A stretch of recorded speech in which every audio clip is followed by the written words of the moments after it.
مرحبا جميعا. مع اقتراب عام 2025 حان الوقت لنبدأ التخطيط لتحقيق أهدافنا وتحقيق النجاح. في هذا الفيديو سنستعرض كيفية وضع أهداف فعالة وخطة لتحقيقها. دعونا نبدأ. الجزء الأول: أهمية تحديدنا الأهداف. الأهداف توفر لنا رؤية واضحة ونقطة تركيز. بدون أهداف واضحة يمكن أن نشعر بالضياع ونفقد الحافز. تأكد من أن أهدافك محددة وقابلة للقياس والتحقيق والواقعية ومحددة بالزمن. الجزء الثاني: تقسيم الأهداف إلى خطوات صغيرة. الأهداف الكبيرة قد تبدو مرعبة، لذا من الأفضل تقسيمها إلى خطوات صغيرة. هذا يساعد على تتبع التقدم وتحقيق إنجازات صغيرة على الطريق.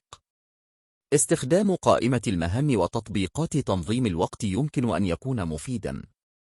الجزء الثالث: إنشاء خطة عمل مفصلة.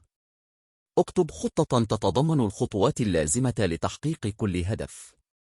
حدد المواعيد النهائية لكل خطوة لتبقى على المسار الصحيح. كن مرناً ومستعداً لتعديل الخطة حسب الحاجة.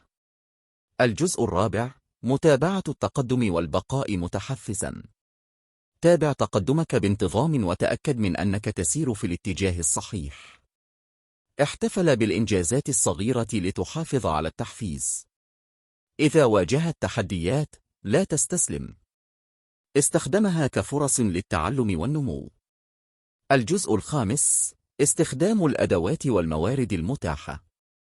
استخدم الأدوات مثل التطبيقات والمخططات للمساعدة في تنظيم وقتك وإدارة مهامك. تواصل مع أشخاص يشتركون في نفس الطموحات للحصول على الدعم والإلهام. استفد من الموارد المتاحة على الإنترنت مثل المقالات والفيديوهات التعليمية. تذكروا أن النجاح لا يأتي بين عشية وضحاها، بل هو نتيجة لتخطيط جيد وعمل جد. ابدأوا الآن في وضع أهدافكم لعام 2025 وابدأوا في تحقيقها بخطوات صغيرة وثابتة. إذا أعجبكم الفيديو لا تنسوا الإعجاب والاشتراك في القناة للحصول على المزيد من المحتوى التحفيزي.